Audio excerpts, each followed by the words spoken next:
Hi, this is Alan Patrick.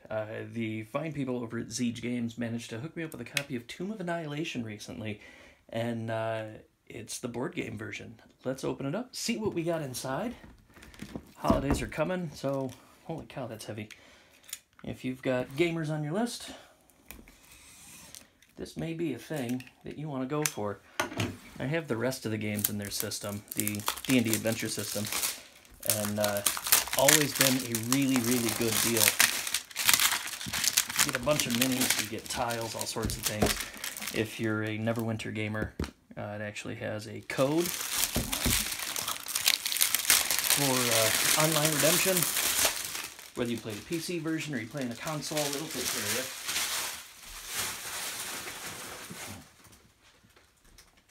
So, we'll go ahead and open it up. Big old box. Alright, so we've got her cracked open here.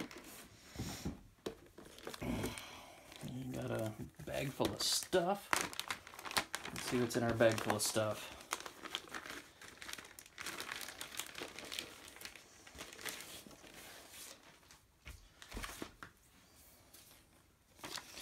Alright, bag full of stuff.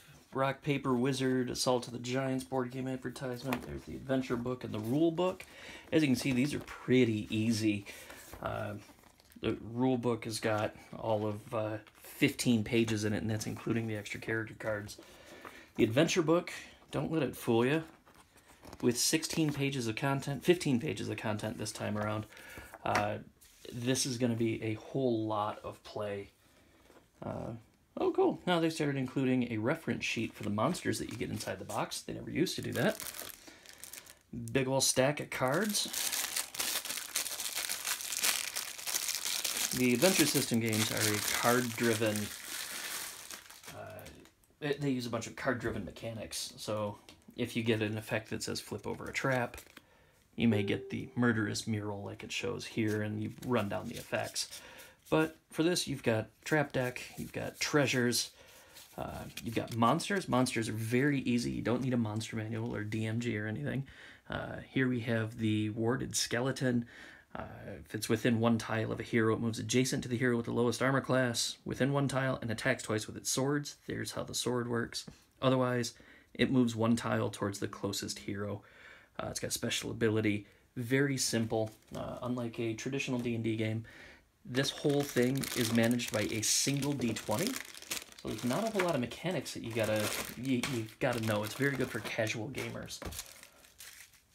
Don't need that little packet of silica gel. Nice black D20. Whole pile of minis. We'll get into the minis here in just a moment. Yeah, there we go. Oh, look at all those cards.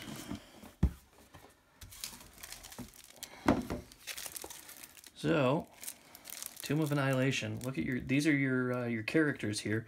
You've got Artist Simber, Dragonbait, Birdsong, and Kawasha. For those people that have been paying attention to Forgotten Realms lore for a long, long time, Dragonbait and Artist have been around and in a number of novels.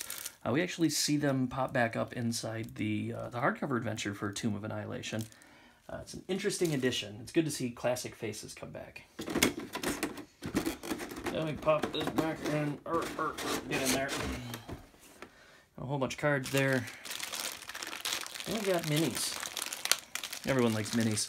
Let's see what we've got. Yeah, it's boring seeing that big empty screen, isn't it? So, not the best lighting. Let's see if I can reflect it. There we go. So this is one of the main reasons I actually wanted the game. This is the Stone Juggernaut. It's available in the fully painted line as well.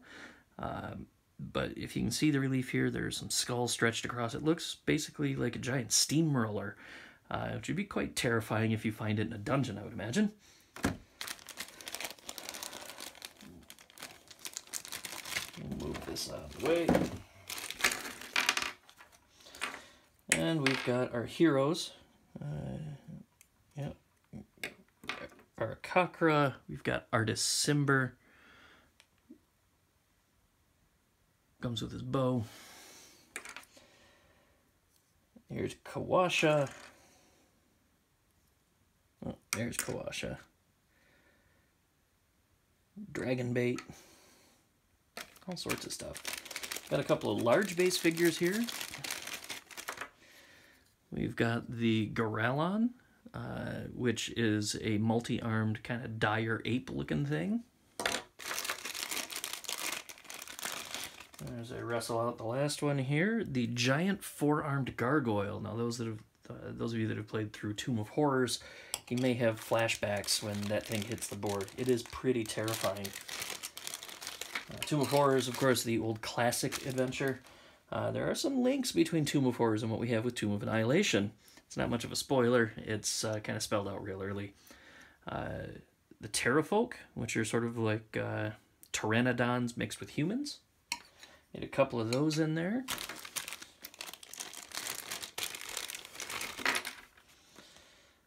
And we got Rosna Sea. Kind of hard to see with the light here, but this is a Yuan-Ti.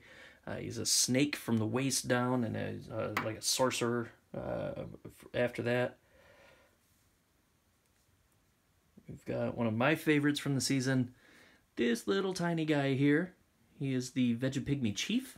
Vegapygmies are they're a good source of comic relief inside the game. Valindra Shadowmantle, she's a Thayan caster, and a Sararak. Like I mentioned before, Tomb of Horrors. Get some flashbacks there. And then we got a bunch of our little common style enemies. Looks like, oops. Looks like we've got some skeleton keys. If you take a look at their heads, so you got the skeletons. He's got that funny shaped helmet. Man, that is not in focus at all. My apologies. But that funny shaped helmet is actually it serves as a key. And there are 4 different sculpts in the fully painted line. So I would imagine that we have a similar build out here. We got some fire newts, we got some standard skeletons. We've got Yuan-Ti brood guards, which are more serpent people. And we get into the little guys here, the Batiri goblins. A bunch of those. The Batiri goblins are native to the jungles of Chult. Got some velociraptors. Unlike the Jurassic Park version, velociraptors are actually about the size of a chicken. And a little more historically accurate.